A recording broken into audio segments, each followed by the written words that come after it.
오늘 우리에게 주신 하나님의 말씀은요, 창세기 17장 9절에서부터 14절까지의 말씀 보도록 하겠습니다.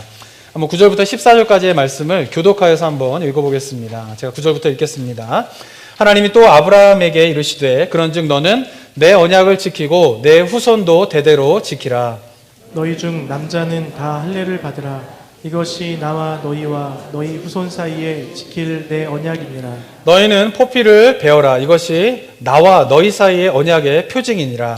너희의 대대로 모든 남자는 집에서 난 자나 또는 너희 자손이 아니라 이방 사람에게서 돈으로 산 자를 막론하고 난 지 8일 만에 할례를 받을 것이라. 너희 집에서 난 자든지 너희 돈으로 산 자든지 할례를 받아야 하리니 이에 내 언약이 너희 살에 있어 영원한 언약이 되려니와 할례를 받지 아니한 남자 곧 그 포피를 베지 아니한 자는 백성 중에서 끊어지리니 그가 내 언약을 배반하였음이니라. 아멘. 네, 창세기 17장은요 하나님과 이제 아브라함이 언약을 맺으시는 장면인데 이곳에서 두 가지 중요한 이제 일들을 행하시게 됩니다. 그 첫 번째는 뭐냐면은 아브람이라고 한 이름을 이제 아브라함으로 이름을 바꾸시게 되고요. 또 하나는 뭐냐면 할례를 이제 행하시게 되는 거죠. 이 두 가지가 17장에서 하나님과 아브라함이 언약을 맺을 때에 굉장히 중요한 두 가지 이제 사건인 것입니다. 지난주에 이름을 바꿈의 의미에 대해서 말씀을 드렸고요. 오늘은 할례의 의미가 무엇인가에 대해서 한번 묵상해 보는 시간을 이제 갖도록 하겠습니다. 자, 할례라고 하는 것은 뭐냐면요. 11절에 나와 있는데요. 11절에 설명되어 있는 것처럼 남자의 성기에 포피를 이제 베끼는 것입니다. 이렇게 베는 것이죠. 그래서 남자의 성기의 표피를 잘라내는 것, 그것이 이제 할례이다. 그것을 행하라라고 이제 성경에서 하나님께서 말씀하고 계십니다. 그런데 이제 고대의 이제 자료들을 보게 되면요, 할례라고 하는 것은 꼭 성경 속에만 나오는 의식은 아니에요. 보면은 아브라함이 이제 하나님의 명령을 따라 할례를 시행하기 이전부터 고대 자료를 보면은 여러 민족에서 할례를 행하였던 그런 흔적들이 이제 나오게 됩니다.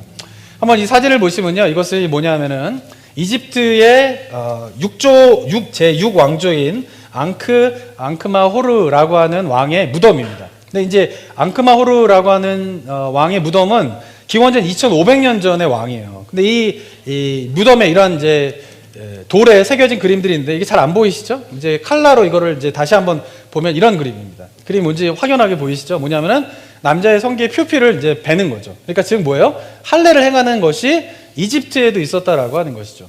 근데 이집트에서 이러한 할례를 행하는 것은 무엇 때문이냐면은 신전에서 일할 사람들이 거룩한 의식을 행하기 위하여서 이렇게 하는 할례를 이제 행하게 되는 것입니다. 그런데 이제 그 이집트만 이런 것이 있는 것이 아니라요. 이제 메소포타미아는 그런 자료가 나와 있지 않은데 기원전 3000년의 자료를 보면은 시리아의 북쪽에 있는 데에서도 이런 할례를 행했던 기록이 또 나오게 됩니다.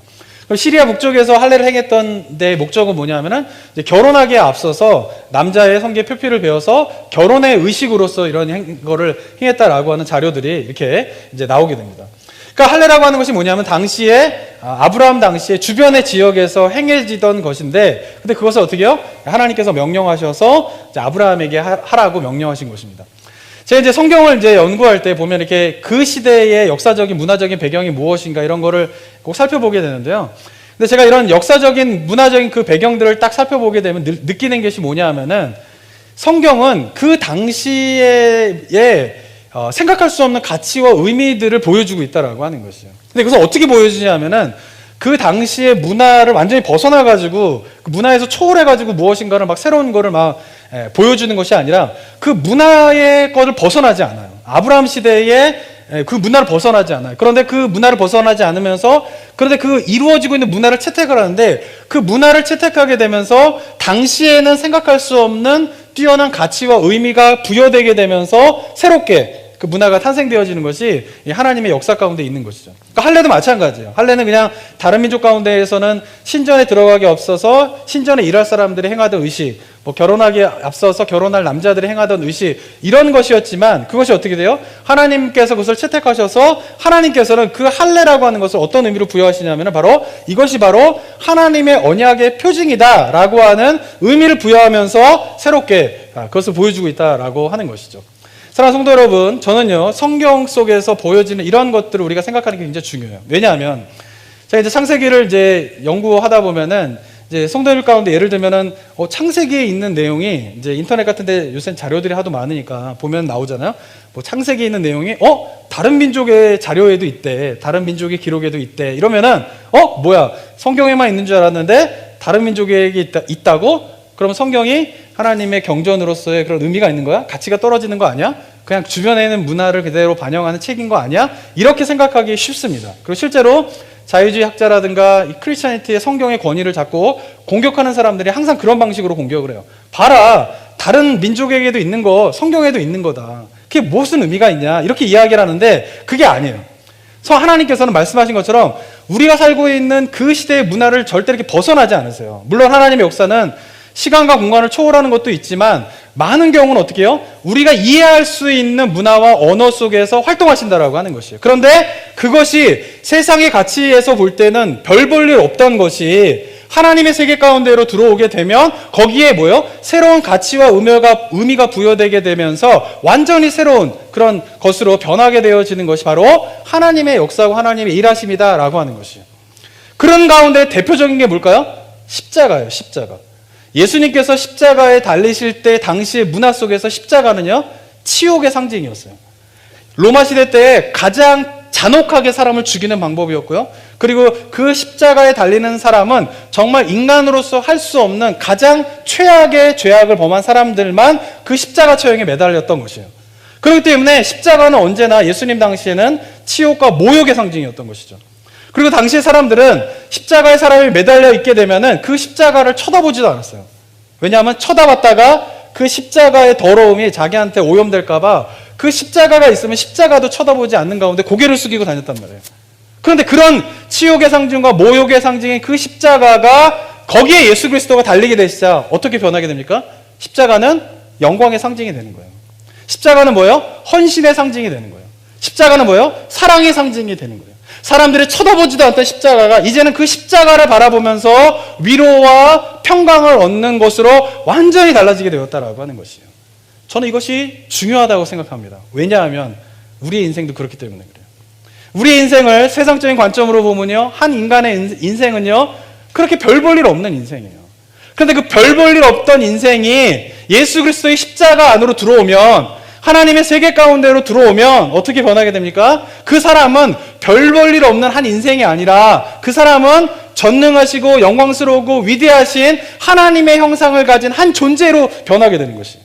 그리고 그것을 깨닫게 되면 인생의 의미가 달라지게 된다라고 하는 것입니다. 저는 그래서 모든 사람에게 복음이 필요한 이유가 여기에 있다라고 생각을 하게 돼요.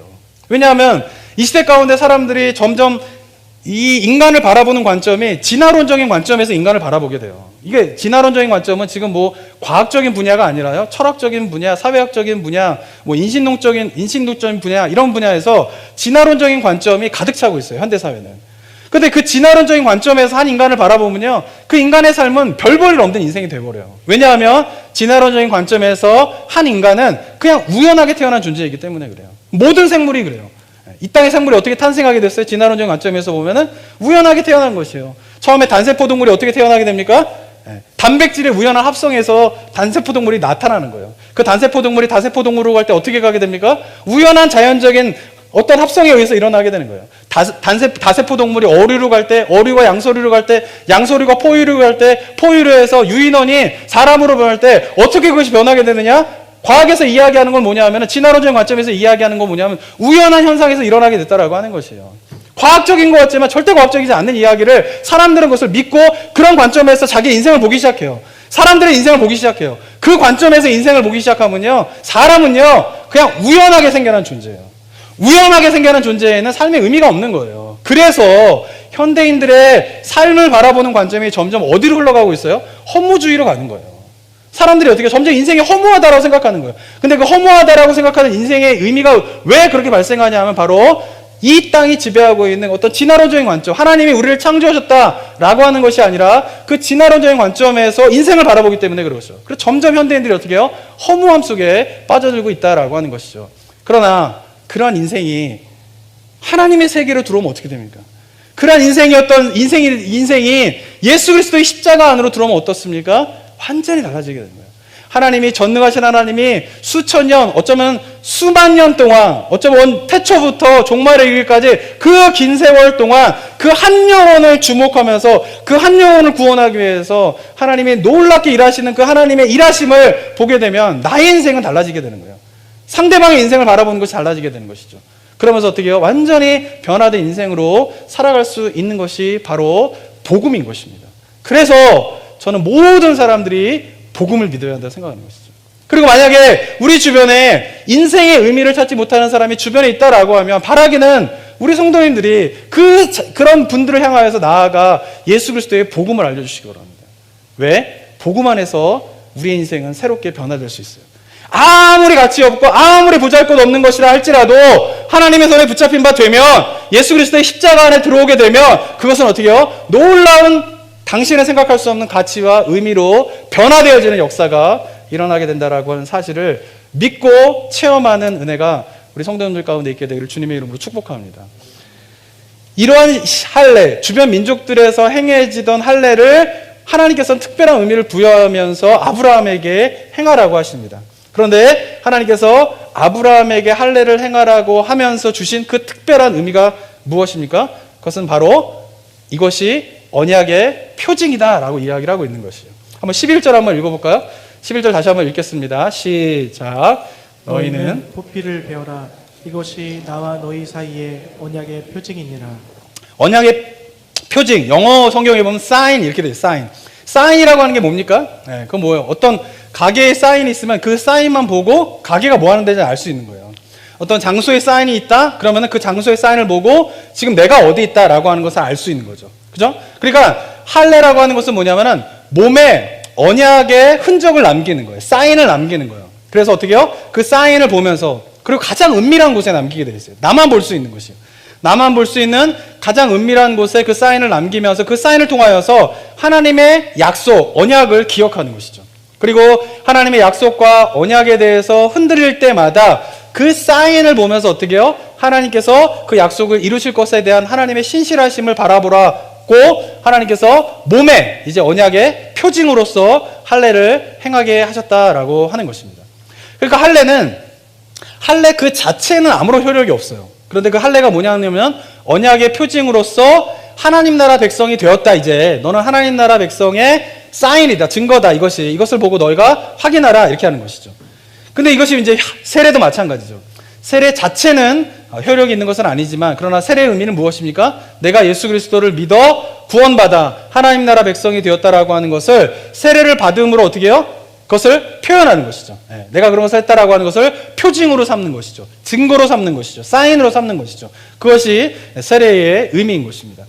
자, 그런데 하나님께서 아브라함에게 이러한 언약의 표징으로서 할례를 행하라 명령하시면서 하나의 중요한 조건을 또 하나 붙이시게 됩니다. 그것을 보시면 9절에 이렇게 나와 있는데요. 9절 한번 또 읽어볼까요? 9절 한번 읽겠습니다. 시작. 하나님이 또 아브라함에게 이르시되 그런즉 너는 내 언약을 지키고 내 후손도 대대로 지키라. 예, 하나님께서 언약을 주시는데 그 언약은 아브라함에게만 주시는 언약이 아니라 그 후손도 지켜야 되는 언약인 거예요. 그리고 그 언약의 표징으로서 할례를 주시는데 그 할례도 어떻게 해요? 아브라함만 행해야 할 할례가 아니라 모든 자손들이 행해야 하는 할례이다라고 말씀하시는 거예요. 12절에 보시면 너희는 대대로 모든 남자는 집에서 난 자나 또는 너희 자손이 아니라 이방 사람에게서 돈으로 산 자를 막론하고 난지 8일 만에 할례를 받을 것이니라 라고 하면서 언약과 할례는 아브라함에게만 주어진 게 아니라 아브라함의 후손들이 언약을 지켜야 되고 그 후손들에게도 할례를 행해야 된다라고 이야기를 하고 계신다라고 하는 것이죠. 자, 그런데 12절에서 히브리어 원문을 보면은 우리나라 말 성경에는 번역되지 않는 한 단어가 있어요. 그것이 뭐냐면 라켐이라고 하는 단어인데요. 이 라켐이라고 하는 단어를 한글 성경에도 번역을 안 해놓고 있고 영어 성경에도 번역을 안 해놓고 있어요. 왜 그런지 잘 모르겠어요. 제가 연구를 좀 해봐야 될 것 같아요. 근데 히브리 본문을 보면은 이 라켐이라고 하는 단어가 있는데 이 라켐이라고 하는 단어는 부사구인데 이 라켐이라고 하는 단어의 뜻은 뭐냐면 너희를 위하여라고 하는 의미예요. 너희를 위하여. 그러니까 이 라켐이라고 하는 단어를 넣어서 원문에 맞게 원문의 순서대로 제가 번역을 했는데 이렇게 번역할 수 있어요. 17장 12절을 보시면은 난지 8일 만에 너는 라켐 너희를 위하여 너희 집에서 난 모든 남자들에게 할례를 행하라. 그리고 너의 집의 종들, 너의 후손들이 아니지만 외국인으로부터 산 자들에게도 할례를 행하라 라고 번역할 수 있어요. 그러니까 뭐냐면 중요한 건 뭐냐면은 12절에서 원문의 의미를 그대로 따면은 어떤 의미가 되냐면은 할례를 행할 때에 할례를 행하는 이유가 뭐냐면 너희를 위해서 할례를 행하라 하나님께서 말씀하고 계신다라는 거예요. 그 말은 무슨 말이냐면 할례를 받는 사람을 위해서 할례를 행하는, 이게 할례를 행하라는 겁니까? 아니면 너희를 위해서라고 하는 것은 할례를 행하는 부모들을 위하여서 행하라고 하는 거예요. 너희라고 하는 것은 뭘까요? 부모들인 거예요, 부모. 그러니까 너희를 위해서 할례를 행하라라고 했을 때 그 너희는 부모를 해당하는 것이죠. 그러니까 할례를 행할 때에 할례를 행하는 이유가 할례를 받는 아들 때문에 할례를 행하는 것이 아니라 할례를 주는 어떻게 해요? 부모를 위하여서 아들에게 할례를 행하여라 라고 이야기를 하고 있다라고 하는 것입니다. 자, 이 원문의 의미가 무엇일까요? 그것은요, 아브라함의 이후에 이제 아이들에게 난지 8일 만에 할례를 행하게 될 때에 아이들은 할례를 받는 그 순간에는 하나님의 약속이 무엇인지 인식하지도 못한 채 그냥 할례를 받는 거예요. 그리고 자라다 보면은 딱 자기 인식이 생길 때쯤 되면 자기 몸에 뭐가 있는 거예요? 할례의 흔적이 남아있는 거예요. 왜 할례의 흔적이 남아있는지도 모른 채 자라는 거예요. 그러다 어느 날 자라게 되면서 몸에 상처가 있으니까, 할례의 상처가 있으니까, 흔적이 있으니까 부모님께 물어보겠죠. 이게 왜 상처가 있는 겁니까? 그러면은 부모님이 그거는 하나님께서 하나님의 언약의 표징으로서 너한테 행한 거야. 너는 기억을 못하겠지만 네가 난지 8일 만에 그런 거를 행한 거야 라고 설명을 해주는 거예요. 그리고 그 이후로부터 자라는 아이는 그때서야 비로소 이것이 하나님의 언약의 표징이구나 라고 하면서 하나님의 언약에 대한 관심을 갖게 되고, 그리고 어느 순간 자라게 되면서 하나님의 언약에 대한 이해가 생기면서 이제 내가 하나님의 언약에 순종하며 살아야지 라고 하는 결단을 하게 된다라고 하는 것이죠. 자, 그러니까 할례라고 하는 것은 할례 그 자체가 하나님의 언약 백성이 되었다라고 하는 그런 조건이 될 수는 없어요. 왜? 할례를 받을 때에는 할례를 받는 것조차도 모르고 하나님의 언약에 대한 것도 모르니까요. 그래서 할례 자체는 하나님 나라 백성이 되는 조건이 될 수 없는 거예요. 그렇죠? 그렇지만 어떻게 됩니까? 하나님 나라 백성이 되는 조건은 뭐예요? 내가 하나님의 언약을 이해하고 그 언약에 순종하겠습니다라고 결단해야지만이 뭐예요? 하나님 나라의 백성이 되는 거예요. 그죠? 근데 할례를 받을 때에는 그런 결단이 없기 때문에 할례는 어떻게 해요? 조건이 아니라 하나님 나라 백성이 되는 조건이 아니라 그냥 표징에 불과하다라고 하는 것이죠. 그런데 자라면서 하나님의 언약에 대한 이해를 하고 이제 하나님의 언약에 내가 순종해야지 라고 다짐하며 살아가던 사람이 그 순종이 진짜 하나님 앞에 순종인지 내가 하나님의 약속을 믿습니다 라고 했을 때에 그 약속의 믿음이 진짜 믿음인지 아닌지가 드러나는 때가 언제일까요? 아들이 태어나 8일 만에 할례를 행할 때예요. 만약에 하나님의 약속에 대한 확신을 가지고 하나님의 약속에 대한 가치를 깨달은 자라면 아들한테 할례를 행할 거예요. 그런데 만약에 하나님의 약속에 대한 확신과 믿음을 갖지 못한다라고 하면 아들에게 할례를 행하지 않을 수도 있다라고 하는 것이죠. 그러니까 나는 할례를 받았지만 만약에 이스라엘 백성인 내가 아들을 할례를 행하지 않는다. 그러면은 나는 뭘까요? 제대로 된 하나님의 언약 백성이라고 볼 수가 없는 것이라는 거예요. 나는 할례를 행하면서 자식에게는 할례를 행하지 않는다? 그러면 나는 그 하나님에 대한 약속, 언약을 믿지 않는 것이다 라고 하는 것이 드러나게 된다라고 하는 것이죠. 그래서 할례를 행하는 것이 너희를 위하여서 행하는 것이다 라고 12절에서 이야기를 하고 있다라고 하는 것입니다. 사랑하는 성도 여러분, 이것이 왜 중요할까요? 저는 저희들도 마찬가지라고 생각해요. 우리는요, 하나님에 대한 믿음이 진짜인지 아닌지를 한번 확인해야 됩니다. 내가 예수님을 믿지만, 십자가를 믿지만, 하나님을 믿지만 그 믿음이 진짜인지 아닌지를 한번 점검해 보지 않으면 내가 아무리 믿는다라고 해도 그게 가짜일 수 있어요. 그것이 인간이에요. 그죠? 베드로도 그러잖아요. 주여, 내가 주를 위해서 죽겠습니다. 십자가 돌아가시기 전에는. 그렇지만 십자가 그 재판 앞에서 어떻게 해요? 예수님이 저주하고 떠나잖아요. 그러면 베드로가 내가 주님을 위해서 죽겠습니다라고 그 가이사랴 빌립보에서 이야기한 그거는 가짜일까요? 아니란 말이에요. 진짜예요. 베드로는 정말 그러고 싶었어요. 내가 주님을 위해서 언제라도 주님을 위해 죽겠습니다. 그랬는데 바로 얼마 후에 재판장에서 예수님께서 재판을 받자 베드로는 언제 그랬냐는 등 하면서 예수님을 저주하고 떠나버리는 거예요. 그게 인간의 모습이라는 거예요. 그러니까 그 믿는다라고 하는 그 믿음이 진짜인지 아닌지를 한번 점검해보는 것들이 필요하다라고 하는 것이죠. 그런데 그런 여러 가지의 점검의 방법 중에 제가 볼 때 가장 확실하게 진짜 나의 믿음이 진짜인지 아닌지 드러날 때가 언제일까요? 자식을 키울 때예요. 내가 진짜 하나님에 대한 믿음이 있다면, 하나님의 언약에 대한 확신이 있다면 이스라엘 백성이 자기가 낳은 자식을 8일 만에 할례를 시키게 되는 것처럼 우리들도 나의 자녀에게 내가 정말 하나님에 대한 믿음에 확신이 있다면 하나님의 그에 대한 믿음이 자녀가 있을 수 있도록, 자녀가 그 믿음을 가질 수 있도록 애쓸 수밖에 없다라는 거예요. 만약에 나는 믿음이 있는데 내 자녀가 믿음이 없는 거에 대해서 슬퍼하지 않고 온전한 믿음을 갖고 있는 것을 갖도록 노력하지 않고 애쓰고 있지 않다면 그 믿음은 가짜일 수 있다는 거죠. 나는 할례를 받지만 자녀에게 할례를 행하지 않는 것은 그 사람이 진짜 하나님의 언약에 대한 약속이 아니기 때문에 그런 것입니다. 사랑하는 성도 여러분, 저는 이 부분에 대해서 한번 우리가 심각하게 좀 생각해 봐야 할 필요가 있다고 생각합니다. 예전에 제가 어느 집사님과 한번 대화를 한 적이 있는데요. 집사님이 그런 이야기를 하시더라고요. 자기는 아이들이 좋은 대학에 가지 못해도 좋은 믿음만 가지면 자식 농사 성공했다고 생각한다는 거예요. 그래서 자기는 좋은 믿음을 갖는 것과 좋은 대학을 가는 거를 만약에 선택해야 한다면 자기는 좋은 믿음을 갖는 것을 선택하겠다는 거예요. 좋은 대학까지 못해도 애가 좋은 믿음을 갖게 되면 자기는 그로 만족하겠다는 거예요. 근데 그 이야기를 할 때 그분 자녀들이 11학년, 12학년, 10학년 이럴 때였어요. 막 초등학교 1학년, 2학년 이럴 때 막 난 좋은 믿음의 자녀만 하면 됩니다 이러잖아요. 근데 막상 10학년, 11학년 가게 되면서 아이들의 대학 입시를 눈앞에 이제 대학 입시가 결과가 이제 드러날 때가 됐는데 그때 고백하는 게 뭐냐면은 만약에 애들이 좋은 믿음을 갖게 되면서 그래서 좋은 대학을 가지 못한다면 저는 그냥 좋은 믿음을 갖게 되는 걸 선택하겠다는 거예요. 저는 그 얘기를 들으면서 이분 믿음이 진짜구나라고 생각을 했어요. 저도 저희 자녀를 위해서 기도합니다. 저희 아들과 딸이 있는데 제가 아들과 딸을 위해서 기도해요. 근데 제가 아들과 딸을 위해서 기도하는 기도의 제목은 딱 하나예요. 제가 새벽에 저희 이제 성도님들 기도하고 가족들을 위해서 기도할 때도 제가 딱 한 가지만 기도해요. 뭐라 기도하냐면은 하나님, 제가 만난 하나님 우리 아들 만나게 해주세요. 제가 만난 하나님, 우리 하나님, 그 하나님 우리 딸도 만나게 해주세요. 제가 경험한 예수 그리스도의 십자가 우리 아들 만나게 해주세요.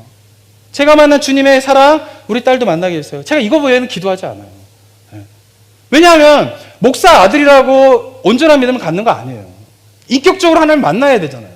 목사 딸이라고 하나님 제대로 믿게 됩니까? 아니에요. 인격적으로 그가 만나지 않으면 목사 아들이고 딸이고 소용없는 거예요. 그래서 저는 간절하게 기도하는 건 뭐냐면은 내가 만난 하나님 우리 아들도 만나게 해주세요. 나를 만나주신 하나님 우리 아들도 만나주세요. 내가 경험한 예수 그리스도의 십자가의 은혜 우리 아들과 딸도 만나게 해주세요. 제가 그거 위해서 기도해요. 다른 거 기도 안 해요. 저는 좋은 대학 가게 해주세요. 뭐 건강하게 해주세요. 공부 잘하게 해주세요. 이런 기도 안 해요. 저는. 왜? 정말 그 믿음만 있으면 좋은 대학 가면 좋고 근데 그 믿음이 있는데 좋은 대학 못 가면 그래도 it's okay예요. 왜? 좋은 대학 못 가더라도 하나님이 그의 인생 책임져 줄 거기 때문에. 왜? 그의 마음 가운데 하나님을 향한 믿음이 있기 때문에 그거 하나만 있으면 인생 가운데 무서울 게 뭐가 있어요. 근데 그게 없으면 돈을 많이 벌어고 좋은 대학을 가고 명성을 얻어도 그 모든 것들이 다 헛것이라고 하는 것을 제가 너무나 뼈저리게 느끼기 때문에 그렇다고 하는 것이에요. 그래서 저는 하나님 앞에 그렇게 기도하고 있어요. 저는요, 우리 성도님들의 기도가 그런 기도가 되기를 도전합니다. 만약에 우리 성도님들이 아이들을 위해서, 자녀를 위해서 기도할 때에 내가 가진 믿음, 우리 아이들도 갖게 해주세요. 라고 기도할 수 있는 믿음을 가지시기 바랍니다. 내가 만난 예수님, 우리 아이들도 만나게 해주세요. 라고 기도해 줄 만큼 예수님을 깊이 체험하게 되기를 원합니다. 왜냐하면 부모는요, 자식이 자기가 생각할 때 가장 좋은 거를 갖고 쉽게 하고 싶잖아요. 어느 부모가 내가 싫어하는 거 아들에게 갖고 싶게 하고 딸에게 갖고 싶어 하는 사람이 어디 있어요? 아들과 딸에게 주고 싶은 건 내가 제일 좋아하는 거, 내가 정말 경험해서 좋은 것만 갖게 하고 싶잖아요. 근데 만약에 그 자녀가 온전한 믿음을 갖도록 부모가 애쓰지 않는다면 그 말은 무슨 말이냐면 내가 믿음의 가치를 깨닫지 못한 거예요. 내가 예수 그리스도의 십자가를 아직 경험하지 못한 거예요. 그러니까 자녀가 그런 믿음을 갖지 않는데 그것을 위하여서 애쓰고 기도하지 않는다라고 하는 것입니다. 사랑하는 성도 여러분, 바라기는 여기 계신 모든 성도님들이 정말 하나님 앞에서 온전한 그 하나님의 약속과 십자가의 은혜를 깊이 경험하게 되어서 정말 기도가 나올 수밖에 없는 기도는 우리 아이들도 내가 경험한 예수 그리스도, 내가 경험한 하나님, 정말 하나님 가질 수 있도록, 믿음 가질 수 있도록 주님 도와주세요 라고 기도할 정도로 하나님을 믿는 것이 얼마나 귀하고 아름다운 것인가를 체험하는 그런 은혜가 우리 성도님들 가운데 있게 되기를 주님의 이름으로 축원합니다. 자, 이처럼 할례는요, 하나님의 언약 백성이 되는 조건이 아니라 하나님 언약 백성이 되었음을 표시하는 표징입니다. 그리고 그 흔적을 자식들에게도 남기면서 자자손손 대대로 하나님의 언약을 지키도록 하게 하는 것이 바로 하나님께서 아브라함에게 할례를 행하라 라고 주신 목적인 것이죠. 자, 그런데 이것이 예수님 당시에 이르게 되면은 이스라엘 백성들 사이에서 이 할례의 의미가 변질되게 됩니다. 할례를 받았다는 이유로 나는 이제 하나님의 택함을 받은 백성이 되었다라고 생각하는 거예요. 할례를 표징으로 보는 것이 아니라 하나님 나라 백성이 되는 조건으로 삼게 되는 것이죠. 그래서 할례를 받아야지만이 하나님 나라 백성이 된다라고 하는 것이죠. 하나님의 택한 백성이 된다라고 유대인들은 믿기 시작합니다. 그런데 그렇게 유대인의 강한 전통이 있는 그들이 예수 그리스도가 오심으로 말미암아 예수님을 믿는 유대인들이 생기게 돼요. 근데 유대인들이 예수 그리스도를 믿음으로 구원을 얻게 된다라고 하는 이 복음도 변질시키게 되는 거예요. 어떻게? 할례를 받아야지만이 어떻게 해요? 구원을 받는다. 할례를 받지 않으면 구원을 받지 못한다라고 하는 가르침을 초대교회에 퍼뜨리게 되면서 초대교회가 굉장히 어려움에 빠지게 되는 일이 벌어지게 됩니다. 그 내용이 어디 나오냐면 갈라디아서 6장에 보면 나오게 됩니다. 갈라디아서 6장 12절 한번 읽어보도록 하겠습니다. 12절 읽겠습니다. 시작. 무릇 육체의 모양을 나타내려 하는 자들이 억지로 너희에게 할례를 받게 하려 함은 그들이 그리스도의 십자가로 말미암아 박해를 면하려 할 뿐이다. 네, 할례를 받아라. 너희들이 할례를 받아야 된다라고 하는 이유가 뭐냐면 박해를 면하게 하기 위함이라는 거예요. 이 말은 무슨 말이냐면 이때 당시 로마 제국에서는 특별히 유대인의 자치권을 인정했어요. 그래서 유대인들이 자치적으로 활동할 수 있도록 했단 말이에요. 그다음 유대인인지 아닌지를 확인하는 방법은 할례를 행했느냐 안 했느냐 그걸 확인할 수 있는 거죠. 그래서 할례를 행하면은 유대인의 자치권을 인정한 로마 안에서는 어느 정도 보호를 받을 수 있어요. 그러니까 그리스도인들을 향하여서도 유대인들 그리스도인들이 너희도 할례를 받아라. 그러면서 이 박해를 면해야 된다라고 유혹하기도 한 것이죠. 또 13절 한번 읽어보겠습니다. 시작. 할례를 받은 그들이라도 스스로 율법은 지키지 아니하고 너희에게 할례를 받게 하려 하는 것은 그들이 너희로 육체로 자랑하려 함이라. 네, 또 하나는 뭐냐면 내가 할례를 받았다. 나는 이제 하나님 나라 백성이다라고 하는 것을 어떻게 자랑하는 거예요. 그리고 너희도 할례를 받아야지만이 구원을 받는다라고 이야기를 하고 있는 것이죠. 그럴 때 14절에서 바울이 이렇게 이야기합니다. 함께 읽겠습니다. 시작. 그러나 내게는 우리 주 예수 그리스도의 십자가 외에 결코 자랑할 것이 없으니 그리스도로 말미암아 세상이 나를 대하여 십자가에 못 박히고 내가 또한 세상을 대하여 그러하니라 라고 십자가에 대한 이야기를 하면서 또 17절에서 이렇게 이야기를 합니다. 17절 또 읽겠습니다. 시작. 이후로는 누구든지 나를 괴롭게 하지 말라. 내가 내 몸에 예수의 흔적을 지니고 있노라. 할례를 자랑하는, 내 몸에 할례의 흔적이 있다라고 하는 자랑하는 자들에게 바울이 지금 이야기하는 것이 뭡니까? 너희는 할례의 흔적을 자랑하지만 나는 예수의 흔적을 자랑한다라고 이야기를 하고 있는 것이죠. 여기서 말하는 바울의 예수의 흔적은 무엇이냐면 바로 예수님을 위하여 바울이 당한 고난의 상처들을 이야기합니다. 그 이야기가 고린도후서에 보면 나오게 되는데요. 고린도후서 11절에 보면 11장 23절에 보면요. 이렇게 이야기합니다. 그들이 그리스도의 일꾼이냐 정신없는 말을 하거니와 나는 더욱 그러하도다. 내가 수고를 넘치도록 하고 옥에 갇히기도 더 많이 하고 매도 수없이 맞고 여러 번 죽을 뻔하였다라는 거예요. 그러면서 구체적으로 자기가 당한 고난에 대해서 이야기를 하는데 24절에서 유대인에게 40에 하나 감한 매를 5번 맞았다라는 거예요. 그러니까 39대를 맞았다는 거예요. 왜 39대를 맞게 되냐면은 유대인들의 법정에서 유대인들이 생각할 때에 40대를 때리면 죽을 거라고 생각했어요. 그래서 하나 감한 매를 때린다라고 하는 것은 뭐냐면 죽기 직전까지 때리는 거예요. 그래서 40대에 하나 감한 매를 39대를 맞는데 총 몇 번을 맞았다고요? 5번을 맞았다는 거예요. 그리고 3번 태장으로 맞았고, 태장도 역시 때리는 징벌인데 이것은 아마 유대인의 법정 이외의 다른 법정에서 맞았었던 것 같아요. 그래서 3번이나 당했다는 거예요. 그리고 한 번 돌에 맞고 3번 파선하고 일주야를 깊은 바다에서 지냈다라고 이야기를 하고 있습니다. 바울의 인생이 어떻습니까? 너무나 많은 고난과 상처와 어떻게 해요? 핍박이 있었던 것이에요. 그런 몸이 성하겠습니까? 몽둥이로 맞건 돌로 맞던 채찍으로 맞던 그 맞은 흔적이 몸의 곳곳에 있었을 것이에요. 그리고 그 예수 그리스도로 말미암아 자기가 맞고 채찍질 맞고 고난당했던 그 몸의 상처를 바울은 뭐라고 이야기하고 있는 것이에요? 이것이 바로 예수의 흔적이다라고 이야기를 하고 있는 것이죠.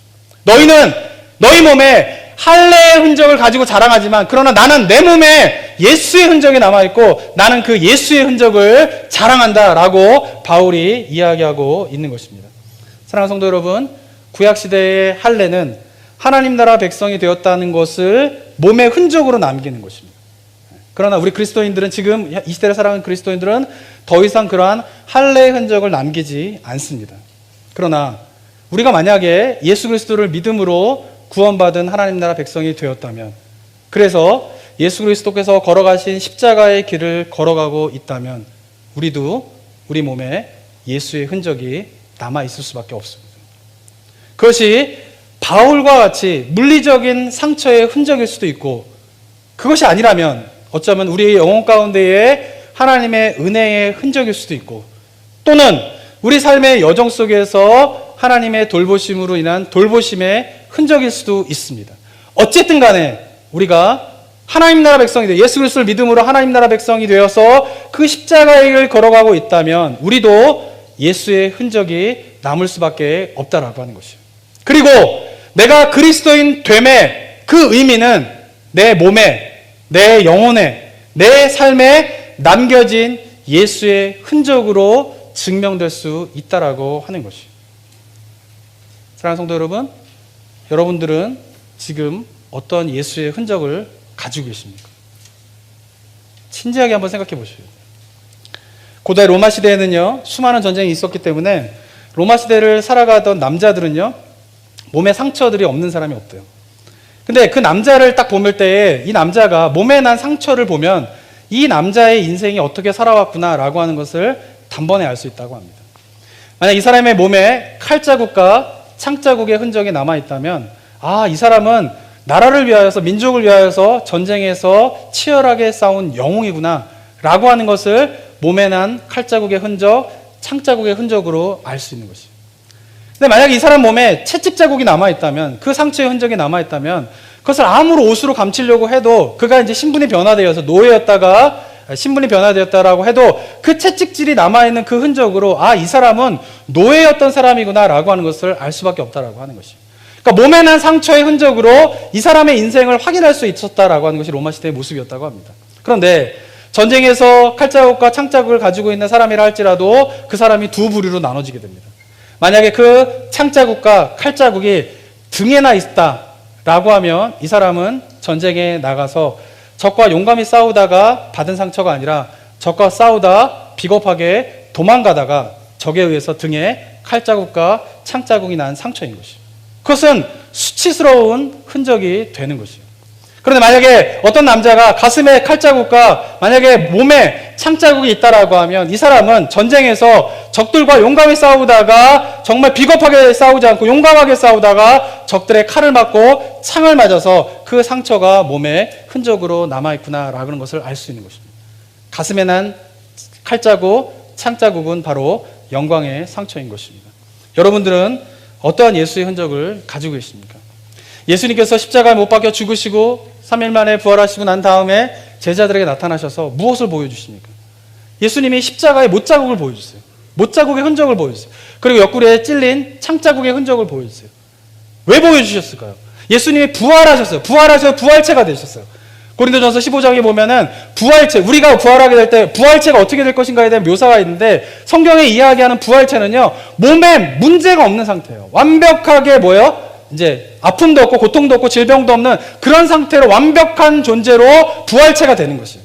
그 말은 무슨 말이냐면 예수 그리스도가 십자가에 못 박혀 죽으시고 난 다음에 부활하셨을 때 그 부활체는 못 박힌 자국, 창구리의 상처 이런 거 다 없이 완벽하게 회복된 채로 부활하실 수 있었다라고 하는 것이에요. 그런데 예수님은 놀랍게 부활하셔서 부활체를 가지고 계신데 못에 손에 못 박힌 못자국을 그냥 남겨두십니다. 그 옆구리에 찔린 창자국을 그냥 남겨두십니다. 왜? 그것을 제자들에게 보여주어 그 상처의 흔적으로 제자들이 예수 그리스도임을 알 수 있기 때문에 그래요.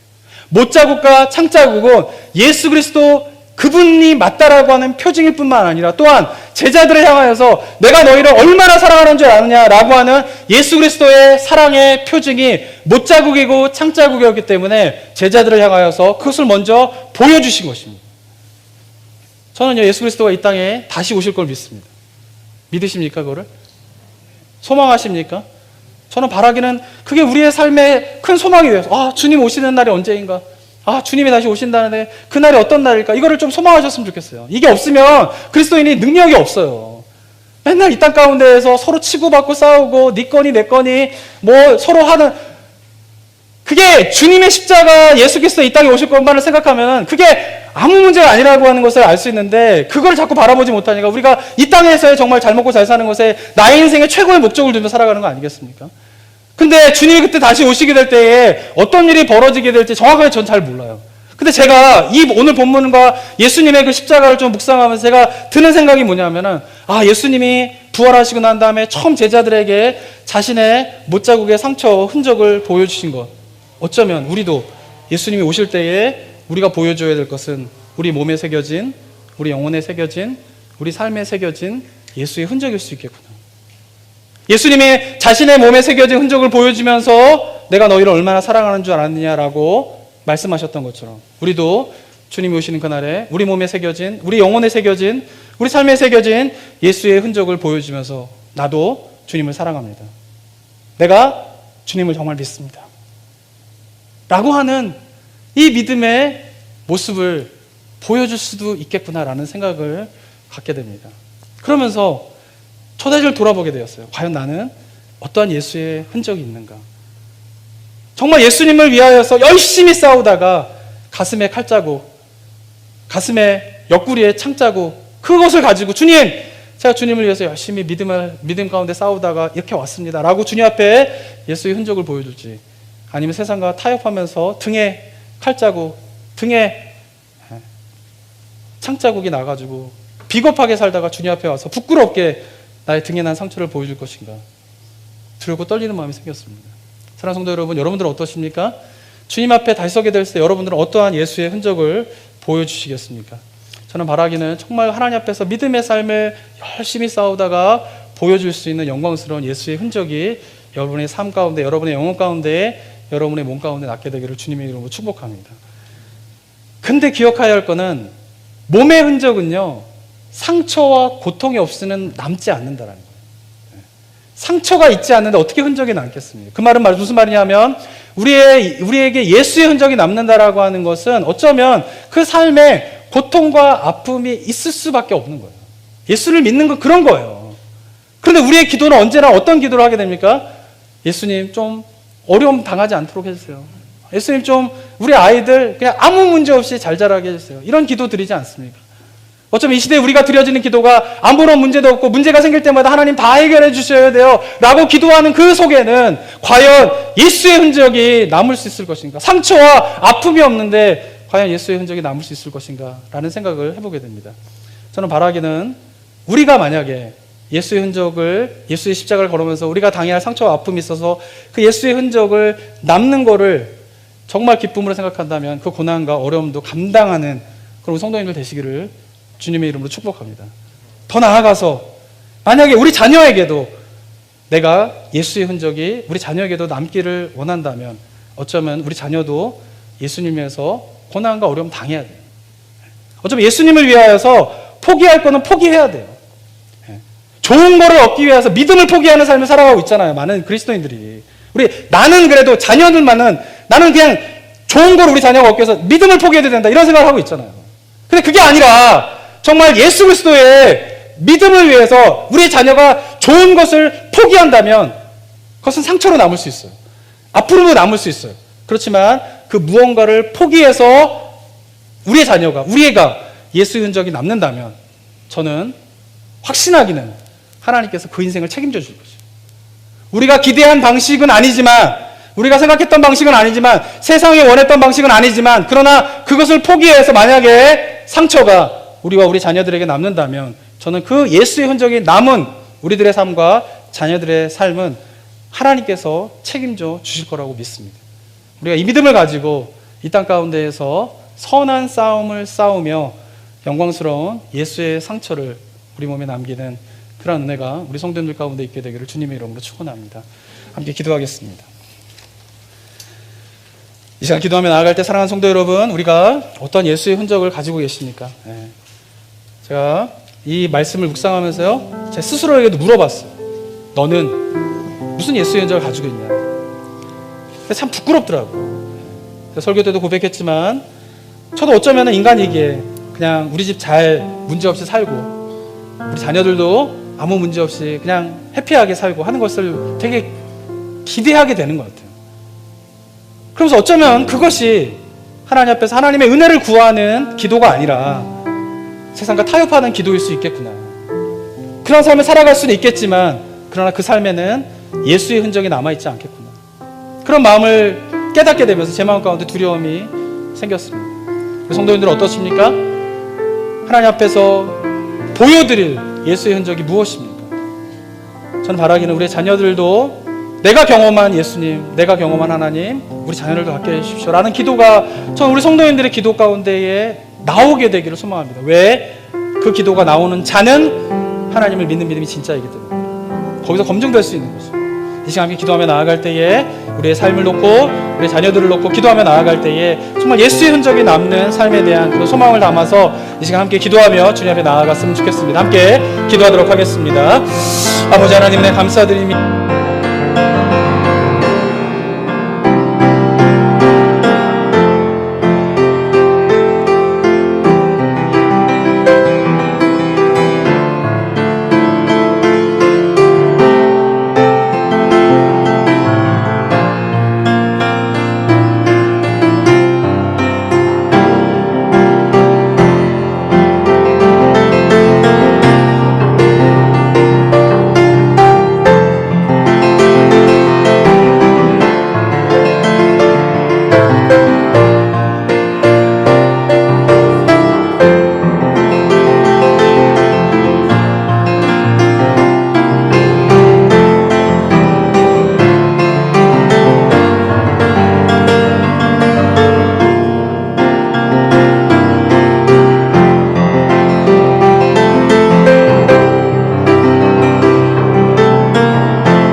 사랑과 은혜가 충만하신 하나님 아버지, 독생자 예수 그리스도가 이 땅에 오셔서 우리를 위하여서 십자가에 못 박혀 죽으시고 창에 옆구리 찔리시고 발에 못 박힌 그 몸의 흔적을 부활하셔서 제자들에게 보여주시며 이것이 내가 너희를 향한 나의 사랑의 증거이다 라고 말씀하신 이 주님의 음성이 이곳에 계신 모든 성도님들의 영혼 가운데에 크게 울리는 하나님의 음성이 되기를 원합니다.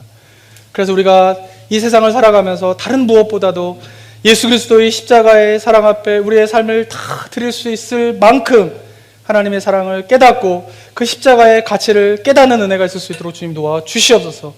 우리 자녀를 위해서 기도할 때마다 내가 만난 예수 그리스도의 십자가, 내가 만난 하나님, 우리 자녀도 갖게 하여 주시고 만나 주시고 아버지 그런 믿음 가질 수 있도록 주님 도와주십시오라고 기도할 수 있을 만큼 우리가 확실하게 주님을 향한 우리의 믿음의 가치, 십자가의 가치를 깨닫고 발견하는 은혜가 이곳에 계신 모든 성도님들 가운데 임할 수 있도록 주님 도와 주시옵소서. 그런 가운데 이 땅 가운데 우리가 믿음의 여정들을 걸어가게 되길 원합니다. 그리고 주님 오셔서 주님 앞에 서게 되는 그날 주님께서 우리에게 보여주셨던 그 상처, 사랑의 증거를 보여주셨던 주님처럼 우리도 주님 앞에 내가 살아온 믿음의 여정들에 새겨진 예수의 흔적을 주님 앞에 보여주며 제가 주님 앞에 힘들고 어려운 삶을 살았지만 주님의 은혜와 사랑으로 제가 승리하며 믿음의 여정을 걸어왔습니다. 주님 나를 받아 주시옵소서 라고 주님 앞에 영광스러운 예수의 흔적을 보여줄 수 있는 삶이 우리 성도님들의 삶이 될 수 있도록 주님 도와 주시옵소서. 감사드리며 예수 그리스도의 이름으로 기도드립니다. 아멘.